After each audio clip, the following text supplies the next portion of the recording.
할렐루야. 수요 찬양 예배에 참여하신 여러분들 주님의 이름으로 환영합니다.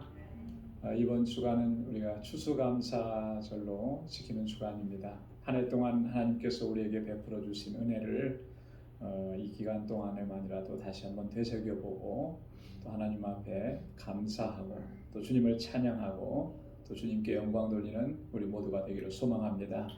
이 시간 다 같이 마음을 정돈하시고 하나님 앞에 기도하겠습니다.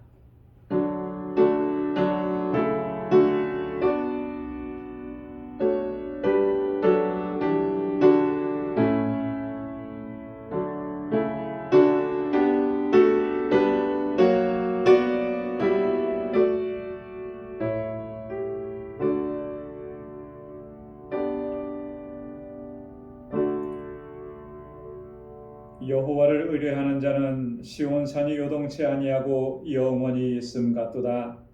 산들이 예루살렘을 두름과 같이 여호와께서 그 백성을 지금부터 영원까지 두루시리로다. 악인의 건세가 의인의 업에 미치지 못하리니 이는 의인으로 죄악에 손을 대지 않게 함이로다. 여호와여, 선인에게와 마음이 정직한 자에게 선을 행하소서. 자기의 굽은 길로 치우치는 자를 여호와께서 죄악을 짓는 자와 함께 다니게 하시리로다. 이스라엘에게는 평강이 있을지어다. 아멘. 사랑과 은혜가 충만하시고 자비로우신 만군의 주 여호와 하나님 아버지, 지난 성회로 이 3일 동안도 저희들을 지켜주시고 보호하시고 세상의 삶 속에서도 믿음으로 살게 하시다가 오늘 이 저녁에 다시금 주님 앞에 불러주시니 감사합니다. 이 시간 오늘 우리의 마음과 정성과 뜻과 힘을 다하여서 여호와 하나님 주님을 찬양하고 예배하는 우리 심령들 되게 하여 주옵소서. 우리 안에 허물과 죄악이 있고 연약함이 있습니다. 주님 앞에 나오며 주님 앞에 고백하오니 주님의 보혈로 깨끗하게 씻어주시고 정결하게 하옵소서. 하나님께서 받으시기에 합당한 예배를 드릴 수 있도록 우리를 다시금 거룩하게 하여 주옵소서. 온 마음을 다하고 힘을 다하여 여호와 하나님 주님만을 찬양하게 하시고 오늘 우리 가운데 임하셔서 이 예배를 받아주시고 주님의 예비하신 놀라우신 은혜와 평강으로 덧입혀 주옵소서. 예수님의 이름으로 기원하옵나이다. 아멘. 우리 이 시간 찬양으로 하나님께 영광 돌리겠습니다. 찬송 184장입니다.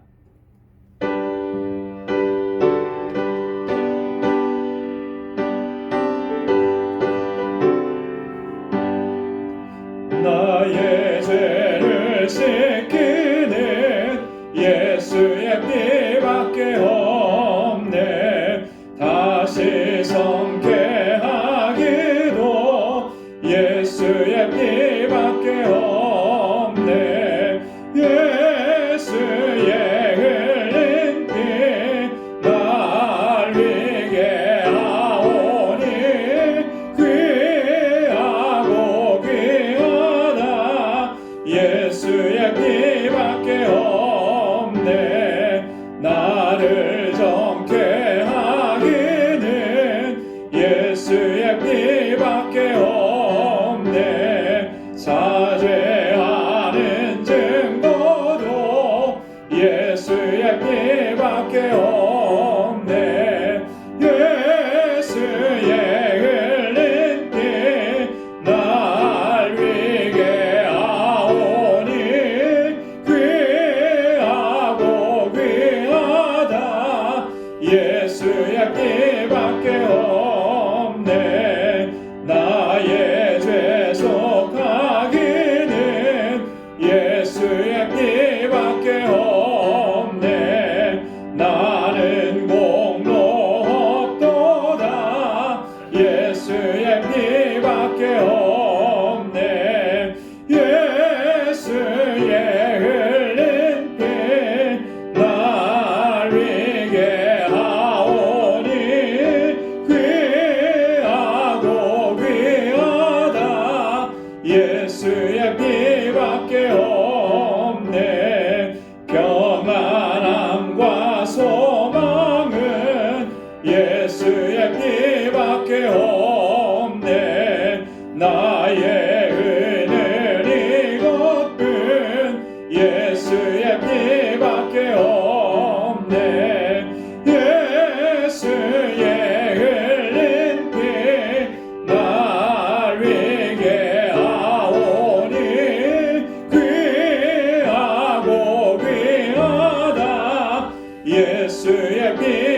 피밖에 없네. 영원토록 내 할 말 예수의 피밖에 없네. 나의 찬미 제목은 예수의 피밖에 없네. 예수의 흘린 피 날 위게 하오니 귀하고 귀하다. 예수의 피밖에 없네. 5절이요. 영원토록 내 할 말 예수의 피밖에 없네. 나의 찬미 제목은 예수의 피밖에 없네. 예수의 흘린 피 날 위게 하오니 귀하고 귀하다. 예수의 피밖에 없네. 아멘. 우리 주님께서 십자가에서 흘리신 그 보혈이 우리를 정결하게 하고 우리를 의롭게 하고 우리를 거룩하게 하신 줄로 믿습니다. 202장 찬송 죄에서 자유를 얻게 함은 힘차게 찬양하겠습니다.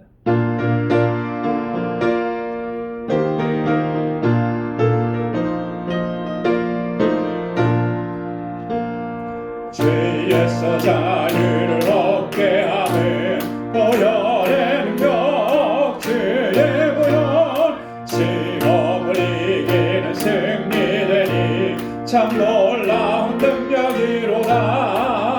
주의 보혈 능력이 또다. 주의 피 믿으오. 주의 보혈 그 어린 양의 매우 귀중한 피로다.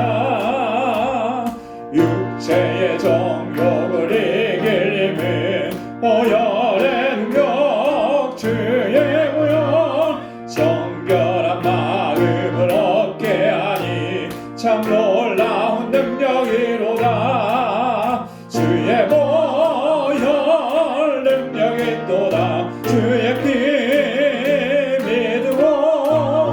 주의 보혈 그 어린 양의 매우 귀중한 피로다. 눈보다 더 비게 밝히는 것 보혈의 능력 주의 보혈 부정한 모든 것 밝히시니 참 놀라운 능력이로다. 주의 보혈 능력이 또다. 주의 피 믿으오. 주의 보혈 그 어린 양의 매우 귀중한 피로다. 구주의 복음을 전할 제목 보혈의 능력 주의 보혈 날마다 나에게 찬송 주니 참 놀라운 능력이로다. 주의 보혈 능력이 또다. 주의 피 믿으오. 주의 보혈 그 어린 양의 매우 귀중한 피로다. 주의 보혈 능력이 또다. 주의 피 믿으오. 주의 보혈 그 어린 양의 매우 귀중한 피로다. 아멘. 주님의 보혈이 구원의 능력이 있습니다. 그 보혈로 말미암아 오늘 우리가 이렇게 하나님의 자녀가 되었고 이렇게 하나님을 찬양하게 된 줄로 믿습니다. 434장 한 장 더 부르시겠습니다. 434장 나의 갈 길 다가도록.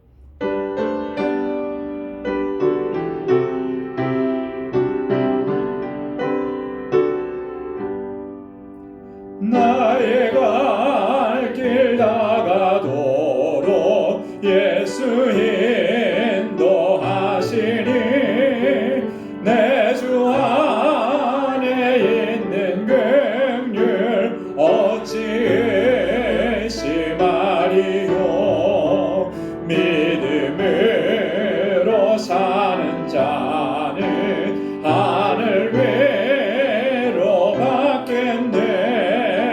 무슨 일을 만나든지 만사형통하리라. 무슨 일을 만나든지 만사형통하리라. 나의 갈 길 다가도록 예수 인도하시니 어려운 일 당한 때도 족한 은혜 주시네. 나는 심히 고단하고 영혼 매우 가난하. 나의 앞에 반석에서 샘물 나게 하시네. 나의 앞에 반석에서 샘물 나게 하시네.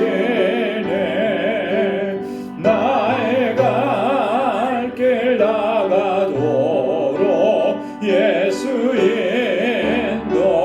인도하시니 그의 사랑 어찌 큰지 말로 알 수 없도다. 성령 감화 받은 영혼 하늘 날아갈 때에 영영 물을 나의 찬송 예수 인도하셨네.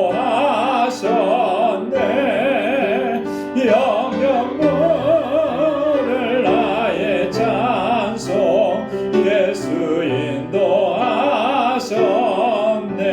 3절이요. 나의 갈 길 다가도록 예수 인도하시니 그의 사랑 어찌 큰지 말로 알 수 없도다.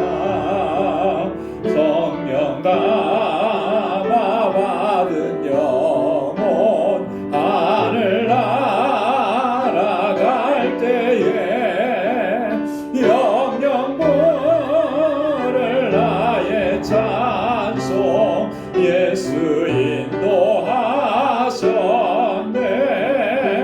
영영 물을 나의 찬송 예수 인도하셨네.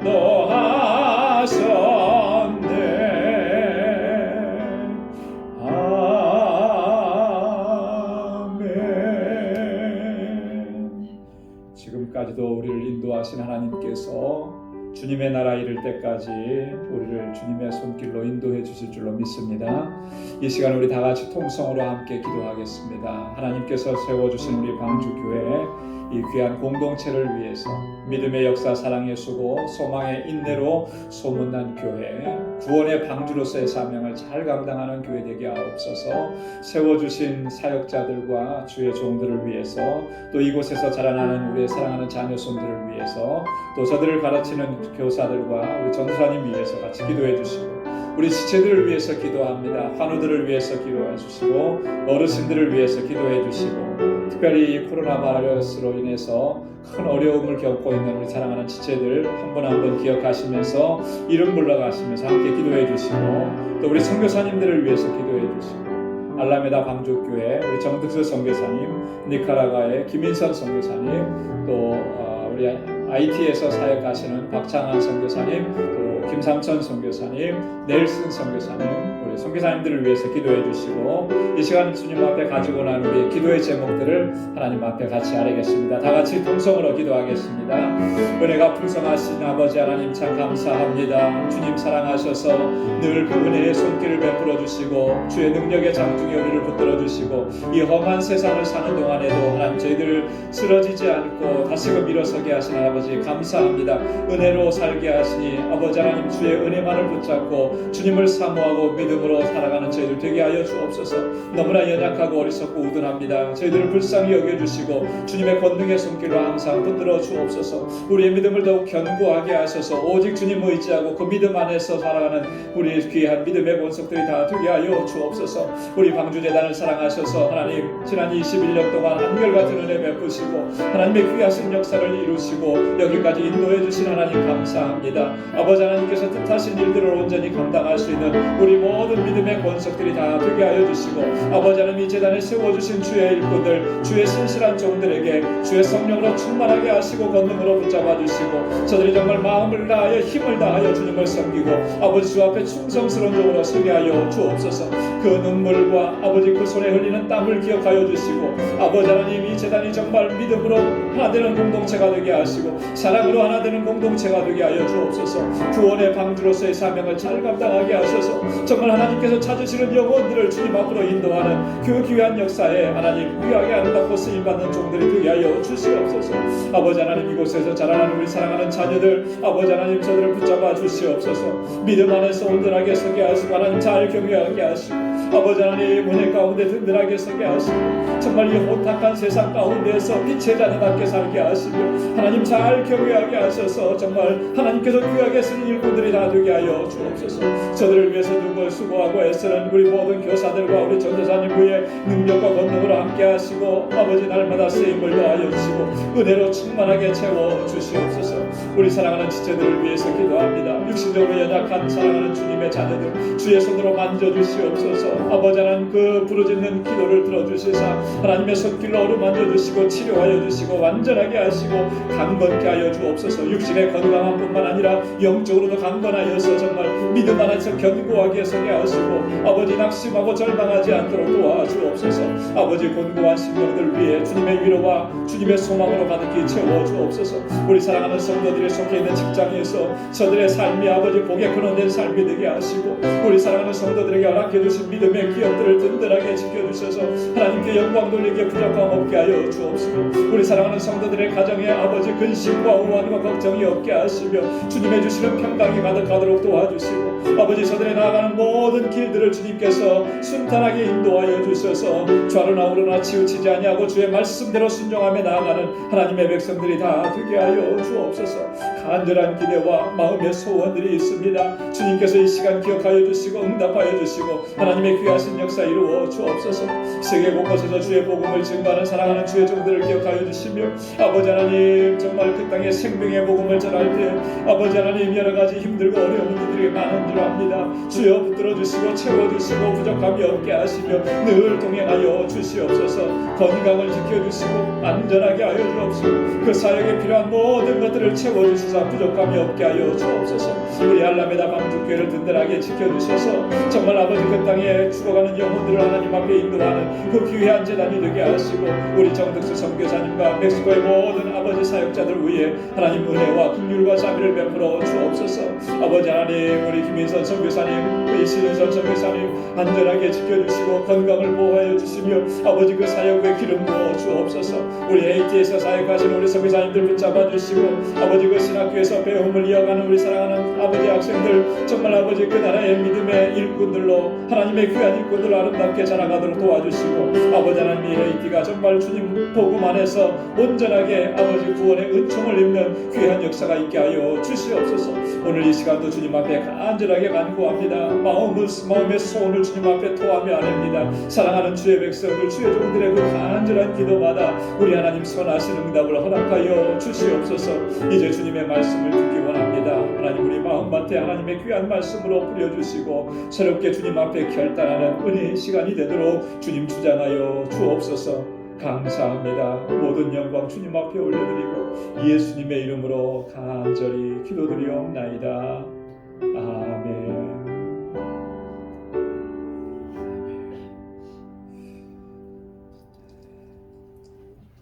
간절한 기도 하나님께서 들으신 줄로 믿습니다. 오늘 묵상할 하나님의 말씀입니다. 사도행전 제10장 36절에서 마지막 48절까지 말씀입니다. 사도행전 제10장 36절에서 마지막 절까지 신약성경 205페이지입니다.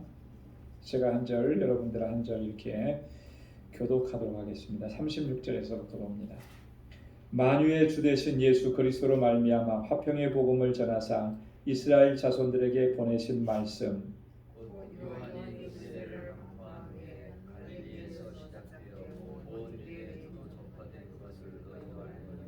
하나님이 나사렛 예수에게 성령과 능력을 기름 붓듯 하셨음에 저가 두루 다니시며 착한 일을 행하시고 마귀에게 눌린 모든 자를 고치셨으니 이는 하나님이 함께 하셨음이라.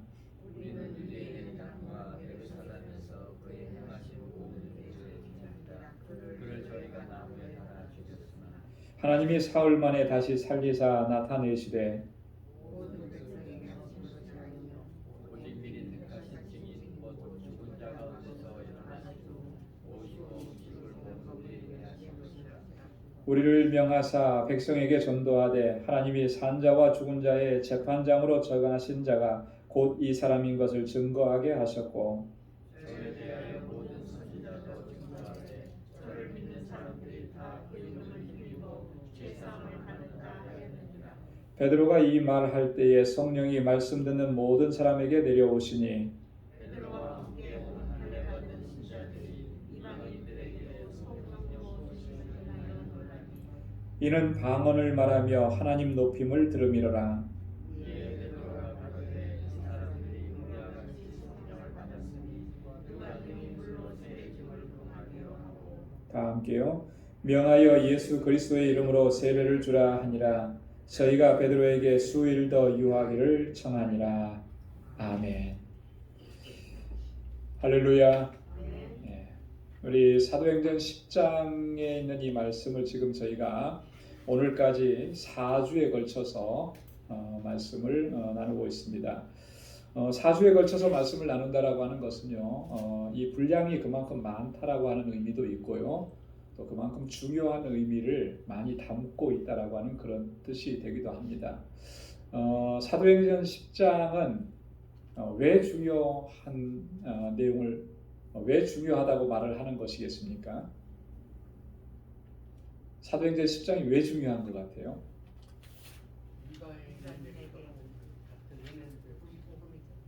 그렇죠. 네. 당시 유대 사회에서 유대인들에게 있어서는 사실 상상하기 어려운 그런 일들이잖아요. 네. 유대인들은 자신들만 하나님의 백성이고 자신들만 구원받았다 이렇게 생각을 했는데, 심지어는 예수 믿고 기독교로 개종한 유대인들, 예루살렘 교회 성도들마저도 그렇게 생각을 하고 있었다라고 하는 거죠. 자, 그런데 하나님께서는 이방인들에게도 구원의 은혜를 베풀어 주셨고 하나님께서 성령을 부어 주셨다라고 하는 거, 이것을 오늘 본문을 통해서 고넬료의 가정을 통해서 증거하고 있는 것입니다. 그렇기 때문에 굉장히 중요한 거예요. 그래서 이 사도행전 제10장에 있는 이 말씀은요, 이 내용들은 나중에 장차 13장부터 나오는 그 내용의 전조인 거예요.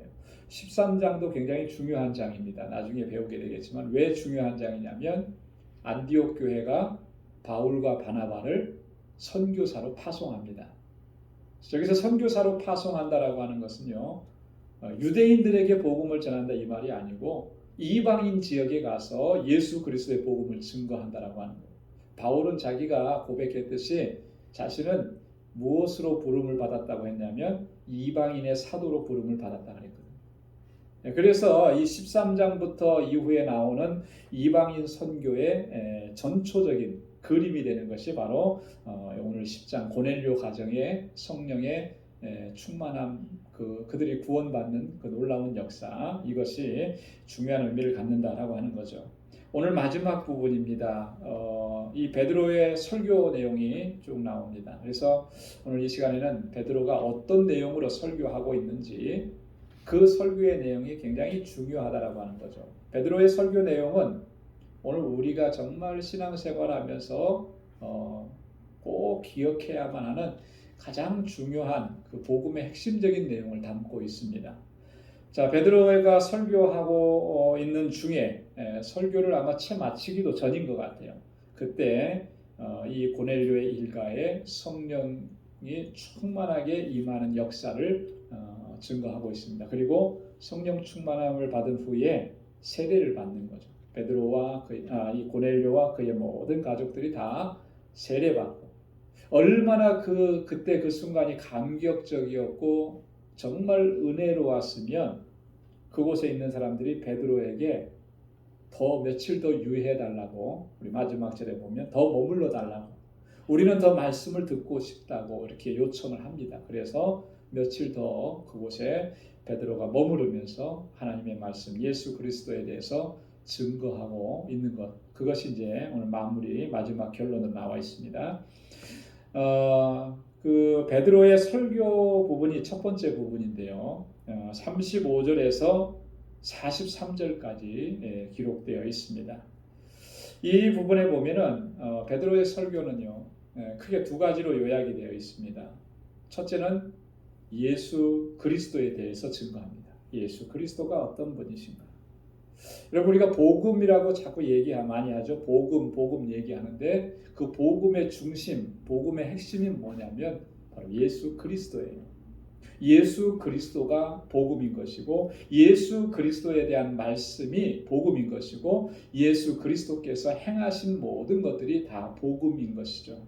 그래서 베드로는 먼저 예수 그리스도에 대해서 이야기합니다.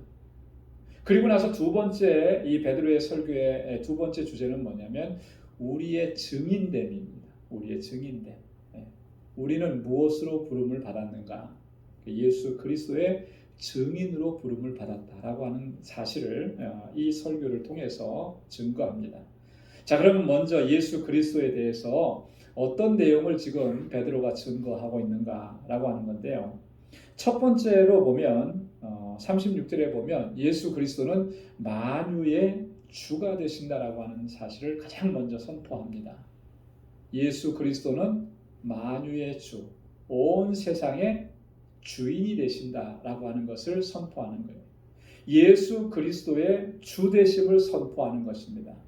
우리가 믿음을 갖는다라고 했을 때, 믿음이라고 했을 때 그 믿음의 핵심적인 요소가 뭐냐면 예수를 주님으로 인정하는 거예요. 주님으로 믿고 고백하는 것입니다. 그게 우리의 신앙, 우리의 믿음의 가장 핵심적인 요소예요. 예수를 주로 고백하지 않고 예수를 주로 믿지 못하고 그렇게 된다면 결코 신앙생활을, 믿음생활을 바르게 할 수가 없습니다. 여러분, 우리의 삶 속에 예수님이 주인 되시지 않으면 누가 주인이 되겠습니까? 내가 주인이 되겠죠. 내가 주인. 여러분, 신앙생활 하면서도 내가 주인이 된 그런 모습을 보이는 경우가 얼마나 많은지 모릅니다. 어떻게 그럴 수 있느냐라고 우리가 얘기할 수 있을지 모르지만 그런 경우들이 수도 없이 많아요. 수도 없이.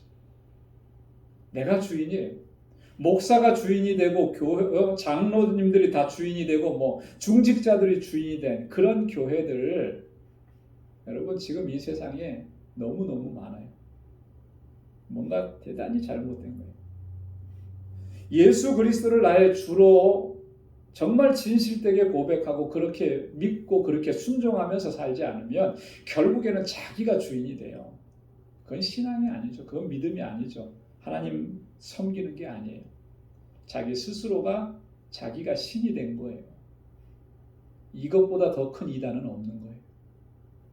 오늘 우리가 신앙생활하면서 우리 자신의 모습을 잘 살펴봐야 됩니다. 정말로 예수의 주되심을 내가 그렇게 믿고 그렇게 순종하면서 신앙생활을 하고 있느냐. 자, 지금 베드로가 이 설교를 하는데 여러분 조금 더 앞으로 한번 가볼게요. 예수님과 함께 했던 베드로. 마태복음 16장에 보면 베드로가 예수님 앞에서 주님에 대해서 고백을 해요. 예수님께서 질문을 하죠. 너희는 나를 누구라 하느냐? 그때 베드로가 뭐라고 얘기합니까? 주는 그리스도시요 살아계신 하나님의 아들이십니다. 이렇게 얘기하거든요. 자, 이 베드로의 이 고백을 보면 그가 지금 세 가지를 고백하는 거예요. 제일 먼저 고백하는 게 뭐냐면 주는 그렇게 선생님은 이렇게 얘기하는 게 아니고 내 앞에서 지금 나에게 그 질문하신 분은 주님이십니다 라는 고백이에요.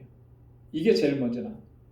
그리고 나서 그 다음에 그리스도시요 나의 구원자시요 메시아시요 그리고 당신은 하나님의 아들이십니다. 이렇게 고백을 한 거죠. 가장 먼저 고백하는 것이 당신은 나의 주인이십니다. 여러분, 하나님과 우리와의 관계, 예수 그리스도와의 우리와의 관계를 바르게 성립하는 것은 바로 이거예요. 예수님은 나의 주인이십니다.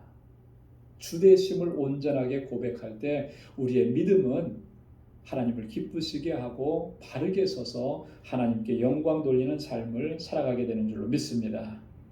그래서 예수 그리스도에 대한 사도들의 선포, 이 선포의 중심, 핵심은 다 뭐였냐면 예수님이 우리의 주인 되신다. 로마서 10장 12절에 보면 우리 한번 다 같이 읽어볼까요? 시작. 유대인이나 헬라인이나 차별이 없음이라 한 주께서 모든 사람의 주가 되사 저를 부르는 모든 사람에게 부요하시도다. 아멘. 우리의 주가 되셨다. 모든 사람의 주님이 되셨다라고 고백을 하는 거죠. 요한복음 1장 2절로 3절 말씀에도 보면 그가 태초에 하나님과 함께 계셨고 만물이 그로 말미암아 지은 바 되었으니 지은 것이 하나도 그가 없이는 된 것이 없느니라. 여기서 말하는 그는 누구예요? 예수님을 말하는 거죠. 예수님. 요한은 지금 예수님을 이렇게 설명을 하고 있어요. 자, 요한이 설명하는 예수님은 언제부터 계셨다 그랬어요? 태초부터 계셨다. 태초부터 누구와 함께? 하나님과 함께 계셨다고 그렇게 고백하죠. 만물이 누구로부터 지음을 받았다 그랬어요? 그로부터, 예수님으로부터. 그러니까 만물을 지으신 분이 하나님과 함께 예수 그리스도께서. 자, 이 만물을 지으셨으니까 만물의 주인이십니까? 주인이 아니십니까? 주인이 되시는 거죠. 사도들은 예수 그리스도를 증거할 때 그 증거의 핵심은 우리의 주님이시라고 하는 것, 주인이시라고 하는 것을 고백을 했어요. 그렇기 때문에 오늘 우리의 신앙의 중심도 바로 그래야 돼요. 예수님은 나의 주인이십니다. 그래서 예수의 주되심을 믿고 또 주되심을 선포할 때 그곳에 하나님의 놀라운 역사가 일어나고 바른 믿음으로 하나님을 섬기게 될 줄로 믿습니다. 이 베드로가 두 번째로 예수 그리스도에 대해서 설교하는 것은요. 36절에 또 후반부에 보면 그는 화평의 복음을 전하셨다. 이렇게 얘기해요. 화평의 복음을 전하셨다. 이 화평의 복음이라고 하는 말은 죄인된 우리 인간들과 우리 죄인들과 하나님 사이에 화평을 가져다주는 복음이라고 하는 그런 의미예요. 여러분 하나님과 화평하십니까? 아멘 소리가 되기에. 오늘 예배를 30분이나 일찍 시작했는데도 네. 하나님과 화평하세요? 어떻게 해서 하나님과 화평하게 되셨습니까? 예수 그리스도의 십자가로 말이에요. 그죠? 여러분 우리 죄인들이 어떻게 하나님과 화평할 수 있겠어요? 죄를 가지고는 하나님께 가까이 갈 수가 없는데 하나님과 화평하게 되려면 우리 죄인인 우리들의 죄가 소멸돼야 되잖아요. 없어져야 되잖아요. 누가 없애주셨냐? 예수 그리스도. 주님께서 십자가에서 흘리신 그 보혈로 우리의 죄를 다 소멸시켜 주시고 하나님과 화평을 이루신 거예요. 그 화평의 복음을 전하셨다라고. 그래서 바울은 로마서 5장 1절에서 이렇게 우리에게 증거합니다. 우리 로마서 5장 1절 한번 같이 봉독해 보겠습니다. 시작. 그러므로 우리가 믿음으로 의롭다 하심을 얻었은즉 우리 주 예수 그리스도로 말미암아 하나님으로 더불어 화평을 누리자. 아멘.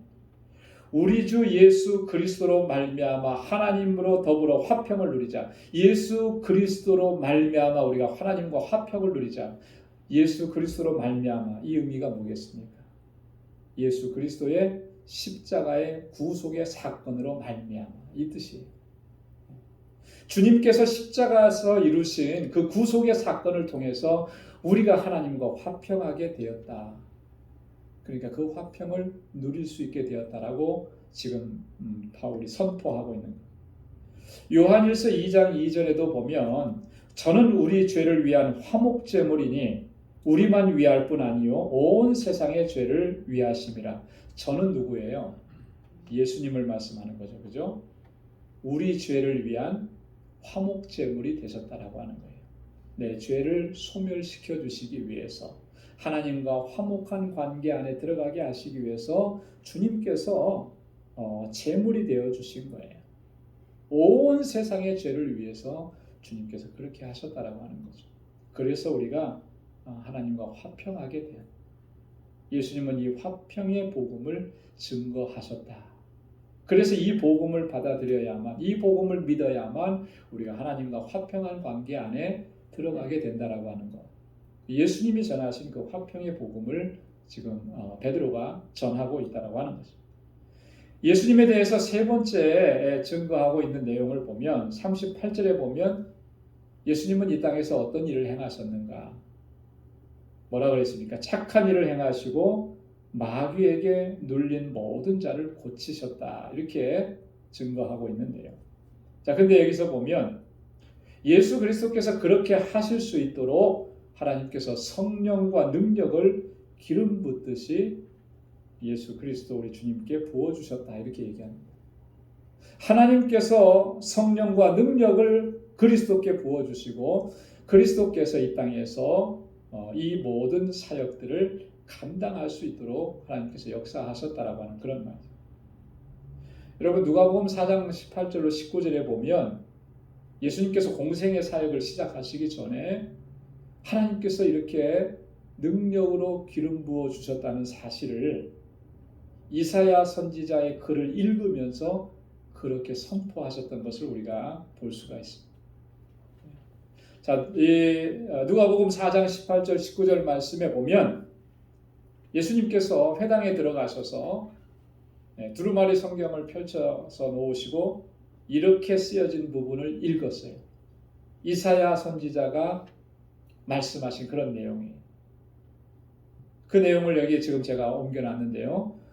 주의 성령이 내게 임하셨으니 이는 가난한 자에게 복음을 전하게 하시려고 내게 기름을 부으시고 나를 보내사 포로된 자에게 자유를, 눈먼 자에게 다시 보게 함을 전파하며 눌린 자를 자유케 하고 주의 은혜의 해를 전파하게 하려 하심이라 하였더라.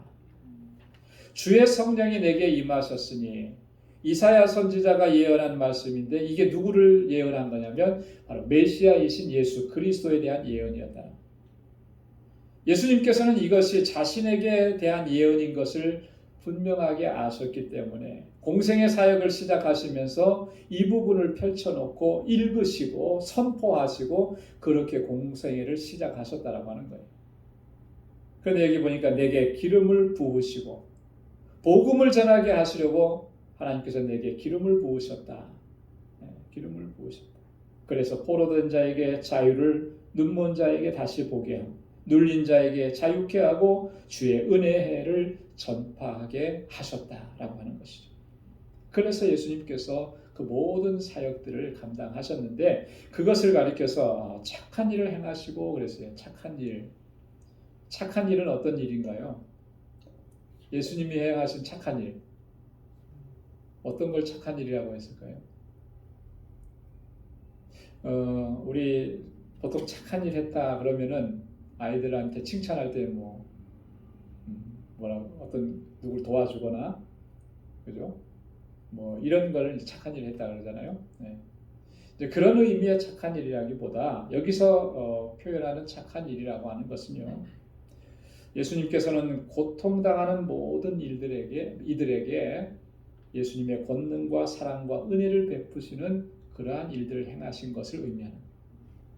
여러분 예수님께서 공생애 사역하시는 기간 동안에 누구와 함께 하셨습니까? 어떤 사람들과 함께 하셨죠? 그렇죠. 당시에 권세 있는 사람들, 권력 있는 사람들, 그 사람들 편에 서가지고 그 사람들의 힘을 얻고 뭘 어떤 걸 하고 그런 적은 한 번도 없습니다. 오히려 권세를 가지고서 불의한 일들을 행한 사람들을 향해서는 아주 그냥 추상 같은 말씀으로 그들을 나무라시고, 그죠? 책망하시고, 때로는 저주하시기도 하셨고. 그런데 그들에 의해서 고통당하는 사람들, 어려움을 당한 사람들, 소외된 사람들, 남들에 의해서 손가락질 받는 사람들, 아무도 친구가 되어주지 않는 사람들, 슬픈 사람들, 애통함을 당한 사람들, 괴로운 사람들, 이런 사람들과 늘 함께 하셨어요. 그래서 병든 자는 고쳐주셨고, 죽은 자는 다시 살려주셨고, 홀로 있는 사람은 찾아가셔서 친구가 되어주셨고, 그렇게 하시면서 하나님의 복음을 증거하셨다. 천국의 복음을 전하셨다. 이런 일들을 가리켜서 지금 베드로는 착한 일이라 이렇게 설명을 하고 있는 것입니다. 뿐만 아니라 마귀에게 눌린 모든 자를 고치셨다. 마귀에게 사로잡혀 있는 자들을 해방시켜 주셨다라고 하는 거예요. 해방시켜 주셨다. 사실 예수님께서 메시아로 이 땅에 오신 궁극적인 목적이 바로 이거였잖아요. 그죠? 마귀에게 사로잡혀 있던 자를 풀어서 해방시켜 주시고 자유케 하시고 영원한 생명을 얻게 하신 것. 주님이 이 땅에 오신 목적. 주님께서 우리 가운데 임하셔서 은혜를 베풀어 주셔서 우리가 예수 믿게 되었고, 이렇게 주님을 찬양하고 하나님을 찬양하고 하나님께 영광 돌리는 삶을 살아가게 된 것, 주님께서 우리를 마귀의 사슬로부터 해방시켜 주셨기 때문에 이것이 우리에게 이루어지고 가능한 일이 된 거예요. 전에는 우리가 마귀에게 사로잡혔던 자들입니다. 그래서 그 길로 가다가는 마지막에 멸망당할 수밖에 없고 심판당할 수밖에 없는 그런 처지였었잖아요. 얼마나 끔찍한 상황 속에 있었습니까? 그죠? 근데 주님께서 우리를 거기에서 해방시켜 주신 거예요. 이 일을 행하셨다고 지금 베드로가 선포하고 있는 것입니다. 네 번째로 선포하고 있는 것은 뭐냐면 예수님의 죽으심과 부활하심에 대해서 선포합니다. 그래서 39절 하반절에서부터 40절 상반절에 보면 이렇게 말하죠. 사람들은 예수를 나무에 달아 죽였으나 하나님께서 사흘 만에 다시 살리셨도다. 사람들은 예수를 죽였어요. 나무에 달아서. 좀 부드러운 표현이죠. 그죠? 십자가에 달아서 십자가에 죽이셨다라고 합니다. 예수님의 죽음을, 그러나 하나님께서는 사흘 만에 다시 살리셨다. 부활시키셨다. 예수님은 다시 부활하셨다. 예수님의 죽으심과 부활하심에 대한 선포인 것입니다. 이것이 복음의 핵심인 거예요. 여러분, 예수님의 죽으심과 부활은 우리 죄인들을 구원하시기 위해서 하나님께서 계획하셨던 하나님의 섭리고 역사입니다. 그래서 예수님이 죽으셔야만 우리의 죄가 씻어지는 것이고요. 우리가 의롭게 되는 것이고, 예수님께서 다시 살아나셔야만 우리가 영생함을 얻게 되는 것입니다. 주님의 죽으심과 부활하심이 있었기 때문에 오늘 우리가 하나님 앞에 거룩하게 인정받고 또 영원한 생명을 소유한 삶을 살아가게 된 줄로 믿습니다. 예수님의 죽으심은 죄를 대속하심입니다. 죄를 씻어주심입니다. 죄를 없애주시는 거예요. 그래서 우리를 의롭게 하시는 겁니다. 예수님의 부활하심은 우리에게 영원한 생명을 가져다 줍니다. 그래서 죽으심을 믿을 뿐만 아니라 부활하심도 믿어야 합니다. 그래야 우리가 의롭게 되고 영원한 생명을 누리는 존재인 것을 우리가 분명하고 확실하게 깨닫고 믿게 된다라고 하는 것이죠. 그래서 우리가 복음을 전할 때 이 두 가지를 같이 전해야 되는 거예요. 예수님의 죽으심, 무엇 때문에 죽으셨는가? 예수님이 다시 살아나신 것, 왜 다시 살아나셨는가? 주님이 다시 살아나심으로 말미암아 우리에게 어떠한 일들이 이루어졌는가? 만약에 예수님께서 죽으시기만 하고 다시 살아나시지 않았다면 어떻게 되는 거겠어요? 우리의 죄는 씻김을 받고 의롭다함을 얻을 수 있을지 모르지만 예수님의 부활을 통해서 주시는 영원한 생명은 누리지 못하는 거예요. 여러분, 우리가 의롭다함을 얻은 것 그것만 있다면 무슨 의미가 있겠어요? 영원한 생명을 누리지 못하는데 아무 의미 없는 거 아니겠어요? 자, 예를 들어서 이런 거예요. 우리가 이 땅에 살면서 정말 대단한 것을 얻었습니다. 그래서 뭐 사람들이 부러워할 만한 것을 얻었어요. 그런데 내일 죽게 되는 거예요. 그러면 지금 얻은 그게 무슨 의미가 있겠어요? 아무 의미 없는 거죠. 내일 죽는데. 그게 누구 것이 되겠습니까? 다른 사람 것이 되는 거잖아요. 비슷한 비유인 거예요. 예수님의 죽으심만 있었다면 그렇게 될 수밖에 없어요. 그러나 주님은 다시 살아나셔서 우리에게 부활의 소망을 갖게 해주시고, 그래서 하나님께서 주시는 영원한 생명을 누리는 그러한 은혜를 입을 수 있도록 우리 가운데 역사해 주신 줄로 믿습니다. 그 다음에 베드로가 다섯 번째로 지금 선포하고 있는 것은 뭐냐면요, 42절에 보니까 하나님께서 예수 그리스도를 산 자와 죽은 자의 재판장으로 정하셨다라고 하는 거예요.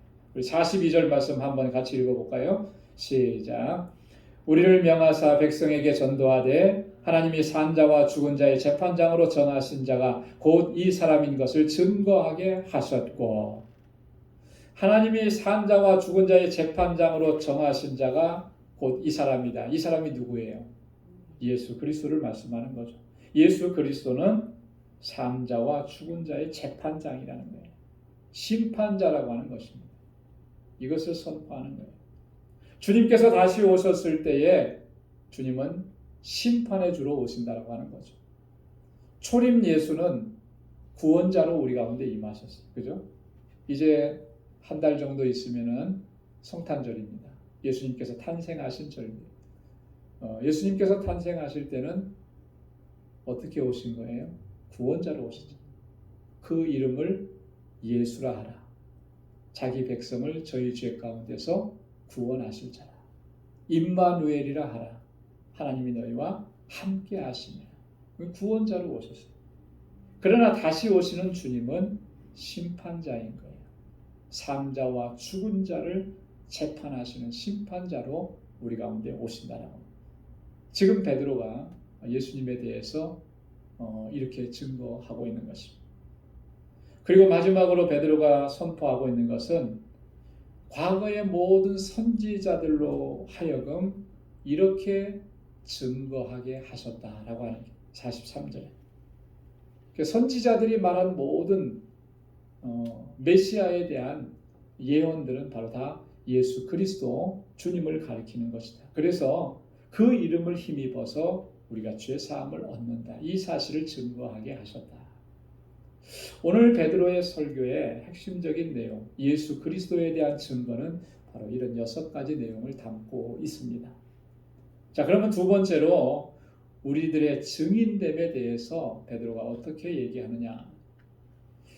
우리는 증인이라 이 사실을 강조하죠. 그래서 39절 말씀에 보면 우리는 그의 행하신 모든 일의 증인이라. 베드로와 또 지금 베드로와 함께 있는 사람들, 사도들을 포함해서 오늘 이 시대를 살아가는 우리들에게도 다 포함이 되는 거예요. 우리는이라고 하는 말. 우리는 증인이라. 증인. 증인이라고 하는 말을 영어 성경에는 어떻게 표현했냐면 witness라고 했거든요. witness라고 하는 말은 증인이라는 말을 다 담지는 못하는 것 같아요. 성경에. 왜냐하면 witness는 뭐예요? 목격자 이런 의미잖아요. 목격자. 그냥 단순히 목격자인 거예요. 그죠? 근데 성경에서 말하는 이 증인이라고 하는 말은요. 헬라어에서는 마르티스라고 해요. 마르티스. 한번 따라서 해보시기 바랍니다. 마르티스. 마르티스. 여기에서 나온 영어 단어가 뭐냐면 마트다. 마트. 마트는 뭐죠? 순교자. 뭐 순국선열 뭐 그런 의미가 있습니다. 열사, 의사, 우리 뭐 안중근 의사 할 때 공의를 위해서 자기 목숨을 바친 사람, 이런 사람을 같아서 이제 그래서 죽음을 당한 사람을 마르터라 그러죠. 순교자라 그러는데 사실 증인이라고 하는 의미는 이 의미가 더 담겨져 있는 거예요. 그래서 우리 증인의 조건을 보면요, 최소한 이 3가지는 갖추고 있어야 돼요. 뭐냐면 첫째는 실제로 보고 들은 것이 있어야 돼요. 여러분, 증인이 되려면 내가 실제로 보고 들은 것이 있어야 되잖아요. 다른 사람은 못 본 것, 다른 사람은 못 들은 것을 내가 보고 있어요. 그래야 증인이 되는 거죠. 내가 본 것을 얘기하고 들은 것을 얘기하는 거니까. 두 번째는요, 정직하고 정확하게 진술해야 돼요. 거짓 없이 진술해야 돼요. 만약에 증인됐는데 거짓을 얘기하면 어떻게 됩니까? 요즘에 법정에 가면 증인 선서 하잖아요. 거짓으로 증인하면 위증죄로 처벌을 받죠. 진실만을 말해야 돼요. 정직하게, 정확하게. 세 번째가 중요한 건데요. 이게 죽음의 위협도 각오하는 그런 담대함이 있어야 되는 거예요.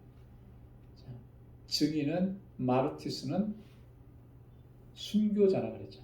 마르트라 그랬죠. 그죠? 죽음도 각오하는. 내가 이 증언을 함으로 인해서 죽을 수도 있는데 그것도 내가 감당하겠노라 하면서 감당하는 게 바로 증인이라고 하는 겁니다. 여러분, 우리가 증인 된다고 하니까 뭐 지금이야 뭐 세상에서 뭐 손해 볼 일도 없는 것 같고 심지어는 뭐 죽을 일은 더더군다나 없는 것 같지만요. 전 세계적으로 보면은 예수 그리스도를 증거하는 것이 내 목숨과 생명을 내어놓는 그런 일이 되는 그런 현장이 지금도 너무나 많아요. 그죠? 내 목숨을 내놓지 않으면 어디 가서 내가 예수 믿는다, 예수는 그리스도다 말할 수가 없는 그런 세계가 지금도 너무나 많다라고 하는 것이죠. 거기서 예수를 증거한다라고 하는 것은, 예수의 증인된다라고 하는 것은 내 생명을 내어놓는 것과 같은 거죠. 우리가 주님의 증인된다라고 했을 때 이 각오가 있어야 된다라고 하는 거예요. 오늘 이 시대에 우리가 사는 삶의 현장에는 뭐 죽음의 목숨까지 위협하는 상황이 없다 할지라도 그걸 좀 다르게 좀 우리가 적용을 시키면 손해보는 일이죠. 내가 예수 믿는 것을 알리고 예수를 증거하는 걸 통해서 어떤 손해를 입게 된다 할지라도 나는 그것을 감수하게 돼. 미국은 지금 동성애를 합법화했습니다. 그죠? 안 했나요 아직? 했잖아요. 그죠? 네. 그렇기 때문에 우리 예수 믿는 사람들이 나는 동성애를 찬성하는 그것을 나는 인정할 수 없다 해가지고 주장을 하면 어떤 일이 벌어지겠습니까? 법적으로 처벌받는 일까지도 벌어지는 거예요. 그죠? 제가 이렇게 지금 설교하면 이게 유튜브로 올라가기 때문에 또 그렇게 할지도 모르겠어요. 그렇게 해서 내가 손해를 보는 일이 있어도 내가 바르게 선포해야 될 것은 바르게 선포. 그것 때문에 내가 감옥에 가는 일이 생긴다 할지라도 예수 그리스도께서 말씀하신 그 내용을 바르게 증거할 수 있는 어떠한 손해라 할지라도 감당하겠노라고 하는 그런 믿음의 자세가 있어요. 여러분, 이 자세가 없으면 다 타협하게 되어 있습니다. 적당하게. 우리는요, 제가 볼 때는 우리는요, 타협하는데 아주 빠릅니다. 빨라요. 아주 계산이 굉장히 빨라요. 그래서 나도 모르는 사이에 거의 뭐 본능적으로 타협을 해요. 아, 이렇게 하면 내가 손해보겠구나. 저렇게 하면 내가 손해보겠구나. 그래서 내가 지금 타협을 하고 있는지도 잘 못 느낄 때가 너무나 많아요. 굉장히 위험한 거예요. 내가 지금 진리와 비진리를 타협하고 있는데 내가 못 느껴요. 그죠? 참과 거짓 사이에서 내가 그걸 타협하고 있는데 내가 못 느껴요. 이것처럼 위험한 게 어디 있습니까? 누가 그러더라고요. 간이라고 하는 게, 간이 아픈 게 뭐 간암 걸리고 할 때 간은 뭐 70% 80%가 죽어가도 잘 못 느낀다고 그러더라고요. 그래서 간경화, 간암 이런 거는 간첩과 같다 그런 얘기를 하더라고요. 내 간이 죽어가는데도 모르는 거예요. 괜찮은 겁니까 그게? 아니잖아요. 그죠? 그런 것과 똑같은 거예요. 우리가 영적으로. 지금 나는 영적으로 죽어가고 있는 건데, 왜냐하면 진리를 비진리와 타협하고 있으니까. 그거는 뭐 영적으로 죽은 거죠. 그런데도 내가 죽은 걸 못 느끼는 거예요. 이게 얼마나 비참한 거예요. 그래서 우리가 항상 깨어 있어야 돼요. 진리의 말씀을 붙잡아야 되는 것입니다. 무슨 일이 있어도, 어떠한 손해가 있어도 이 진리의 말씀을 놓치지 않겠다는 그런 결단이 있어야 되는 거예요. 그게 바로 증인의 자세인 것입니다. 우리는 이 모든 일의 증인이라 지금 베드로가 이렇게 얘기했잖아요. 그 말 속에는 뭘 담고 있는 거예요? 내가 예수 그리스도를 증거하다가 죽음을 당한다 할지라도 나는 감당하겠노라. 이런 결단이 그 속에 담겨져 있다라고 하는 것이죠. 예수 그리스도의 증인이 되는 조건들을 쭉 설명을 했는데 그 가운데 보면 41절에 하나님께서 택하셨다 이렇게 말씀합니다. 하나님께서 택하신 자들을 통해서 증인이 되게 하십니다. 그리고 39절부터 41절에 보면은 예수의 죽으심과 부활을 목격한 사람들이다. 지금 이 베드로와 함께하는 모든 증인들은 주님의 죽으심과 부활을 목격했어요. 자, 그러면 오늘 우리들에게는 목격하지 못했으니까 우리는 증인이 못 되는 것인가? 그런 거 아니잖아요, 그죠? 그래서 예수님의 죽으심을 믿어요? 예수님의 부활하심을 믿습니까? 예수님의 죽으심과 부활하심이 어떤 의미를 가지고 있는지를 바로 깨닫고 그 사실을 믿는다면 우리는 주님의 죽으심과 부활에 함께 참여한 자들인 거예요. 그렇기 때문에 우리는 그 주님을 증거하는 증인으로서의 삶을 마땅히 살아가야 하는 줄로 믿습니다. 증인되라고 한 것은요, 예수님의 명령입니다. 우리가 지난번에 사도행전 처음 시작하면서 같이 말씀을 나눴잖아요. 사도행전 1장 8절에 예수님께서 뭐라고 명령하셨어요? 땅끝까지 이르러 내 증인이 되리라. 그때 이 증인이 되리라고 하는 말씀은 이런 의미인 거예요. 땅끝까지 이르러 나를 증거하되 죽음까지도 각오하고 증거해야 된다. 이 말씀을 담고 있는 것입니다. 자, 그래서 42절에도 아까도 한번 읽었습니다만 우리를 명하사 백성에게 전도하되 하나님이 산 자와 죽은 자의 재판장으로 정하신 자가 곧 이 사람인 것을 어떻게 하게 하셨다고요? 증거하게 하셨다고. 증거하게 하셨다. 여러분 한번 따라서 해보시기 바랍니다. 우리는 예수 그리스도의 증인이다. 나는 순교도 각오합니다. 순교 각오한다 그럴 때는 딱 이렇게 얼굴에 딱 그 기운이 그런 모습으로 해야죠. 순교도 각오해. 그렇죠? 어떠한 손해도 감당. 그렇게 주님을 증거하면서 살겠노라고 우리가 결단하고 그렇게 일평생토록 주님의 증인으로 살아갈 수 있는 저 여러분들이 다 될 수 있기를 소망합니다.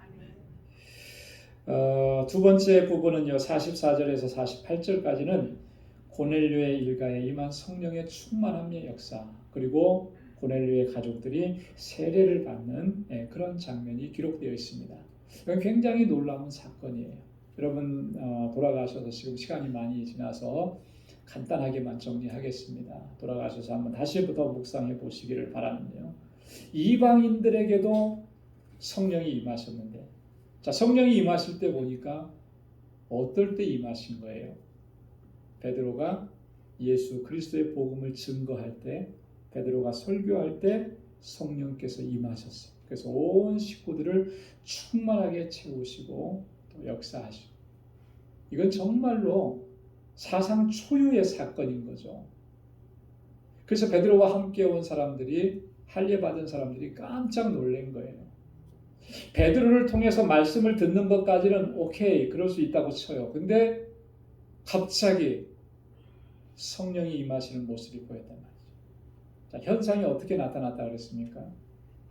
방언을 말하고 또 하나님을 찬미했다, 하나님을 높였다 그랬어요. 자, 이 모습이 자신들이 경험했던 것과 똑같은 거예요.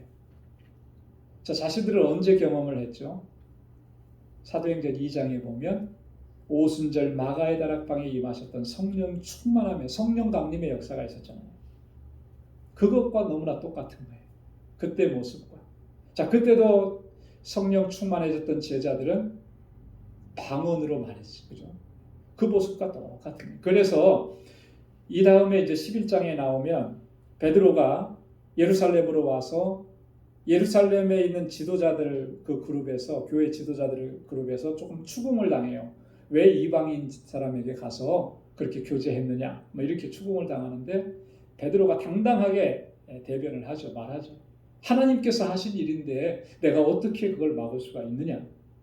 그러면서 증거하는 게 보니까 사도행전 11장 15절에 그렇게 내가 말하기 시작할 때 성령이 저희에게 임하시기를 처음 우리에게 하신 것과 같이 하는지라.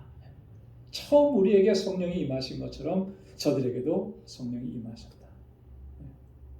고넬료의 가정에 성령이 임하신 무슨 의미입니까? 하나님께서 이 가정을, 이 식구들을 다 받으셨다, 구원하셨다라고 하는 그런 의미가 되는 거죠. 그래서 베드로가 나중에 이 사람들이 성령을 받았으니 세례를 받는 것이 뭐가 문제가 되겠느냐. 그래서 그 자리에서 그 식구들 모두에게 다 세례를 베풉니다. 여러분, 세례를 받았다라고 하는 것은요, 우리의 죄가 깨끗하게 씻어졌다라고 하는 표식이고 하나님과 예수 그리스도와 연합했다라고 하는 것을 보여주는 것입니다. 그것을 나타내는 그런 거룩한 예식이 바로 세례라고 하는 온 고넬료의 식구들이 성령 충만함을 받고 다 방언을 말하고 그리고 세례받고 하나님의 백성으로 받아들여지는 놀라운 역사가 일어나게 된 것입니다. 이 사실을 오늘 사도행전 10장을 통해서 우리에게 증거해주고 있고요. 이렇게 해서 이방인의 세계까지 복음이, 하나님의 복음이, 예수 그리스도의 복음이 전해져야만 마땅하다라고 하는 것을 지금 사도행전을 기록하고 있는 누가가 오늘 우리에게 선포해주고 있는 것입니다. 오늘 이 말씀을 통해서 한 가지만 꼭 기억하면 좋을 것 같아요. 우리는 예수 그리스도의 뭐라고요? 증인이라는 사실. 우리는 예수 그리스도의 증인이다. 그래서 어느 곳에 가든지 누구와 만나든지 어떤 상황에 있든지 어떤 어려움을 당하고 어떤 해를 입는 그런 일들이 예견된다 할지라도 우리는 예수의 증인으로 살아가 그렇게 주님을 증거하는 삶을 살아갈 수 있기를 주님의 이름으로 축원합니다. 기도하겠습니다. 하나님 아버지 감사합니다. 오늘 이 저녁에 저희들 이렇게 주님 전에 나와서 주님을 찬양하고 또 마음을 같이 해서 기도하고 또 하나님의 귀한 말씀을 같이 묵상했습니다. 베드로가 증거하고 선포했던 예수 그리스도 우리 주님을 오늘 우리도 그렇게 믿고 담대하게 선포하고 예수 그리스도의 증인으로 살아갈 수 있도록 우리 주 성령께서 우리를 붙잡아 주옵소서. 내가 주인된 삶을 이제는 버리게 하여 주시고 예수 그리스도가 나의 주인이심을 고백하고 온전하게 순종하고 믿음으로 살아가는 우리 방주의 모든 권속들이 다 되게 하여 주옵소서. 주님께서 쓰시고자 하는 그 자리에서 정말 아름답고 귀하게 쓰임받는 하나님의 귀한 백성들이 다 되게 하여 주옵소서. 아버지 하나님, 우리 방주의 모든 믿음의 권속들, 또 저들의 가정과 또 저희 속한 삶의 터전과 직장과 또 저희에게 허락해 주신 모든 믿음의 기업들을 든든하게 지켜주시고 특별히 내일 감사절을 맞이해서 하나님께서 베풀어 주신 그 은혜가 얼마나 큰지를 다시 한번 헤아려 볼 수 있게 하시고 이런 고난, 어려움, 환난 속에서 좌절하고 낙심하지 않게 하시고 주님 바라보며 소망 가운데 견고하게 설 수 있도록 우리 방주의 모든 믿음의 견석들을 붙잡아 주옵소서. 이제는 우리 주 예수 그리스도의 무한하신 은혜와 하나님 아버지의 크고 놀라우신 사랑과 성령의 위로 교통 충만하심의 역사가 예수 그리스도의 증인으로 살아가기로 결단하는 우리 방주의 모든 믿음의 권속들과 저들의 가정, 직장, 생업의 터전, 학업 위에 이제로부터 영원까지 함께 하시기를 간절히 축원하옵나이다. 아멘.